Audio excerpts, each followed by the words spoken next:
Hey everyone, welcome back to the channel. Today I'm going to show you a super handy skill in Power BI, how to save your filters so you can quickly jump between different views of your data. If you've ever wished you could instantly see your sales by region or keep your favorite filters ready to go, you're in the right place. By the end of this video, you'll know exactly how to create and use bookmarks in Power BI and even give your report viewers the freedom to save their own filters. Let's dive in first. Let's start by building a simple report using some sample data. Imagine you have a table with region, product, and sales columns, like East, West, North, South regions, and products such as laptops, phones, jeans, and sofas, each with their own sales numbers. To bring this data to life in Power BI, add a table visual to your report. Just drag region, product, and sales into the table, and you'll instantly see all your sales neatly organized. This makes it easy to compare different regions and products at a glance. Now, to make your report interactive, we're going to use something called a slicer.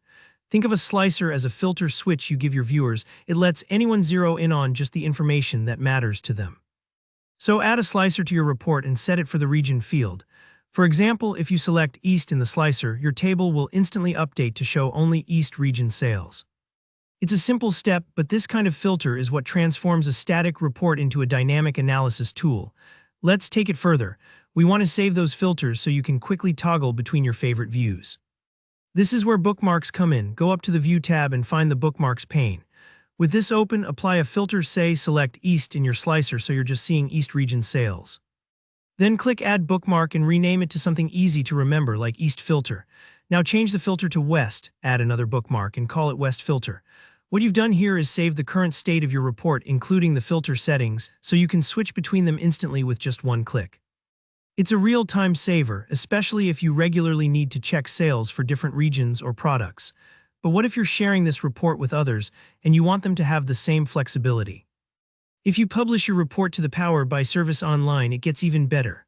Open your report in the browser, apply the filters you want, maybe region equals North this time, then at the top bar, click Bookmarks, go to Personal Bookmarks and hit Add.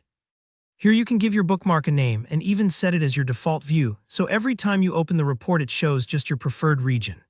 This means each user can create, rename, and reuse their own saved filters, tailoring the report to what they care about most without affecting anyone else's view. Let's quickly demo how this works in practice. Say you want to flip between the East and West region sales, just click the respective bookmark and watch the table update instantly.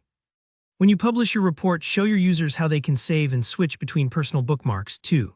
It's a fantastic way to let everyone see their region or their product line right away, without having to set up filters every single time they open the report. So that's it. Saving filters in Power BI is all about giving yourself and your team fast, customized access to the data you need when you need it. If you found this walkthrough helpful, give it a thumbs up, and don't hesitate to drop your questions in the comments below. I read every one. Be sure to subscribe for more Power BI tips and tutorials, and I'll see you in the next video. Thanks for watching.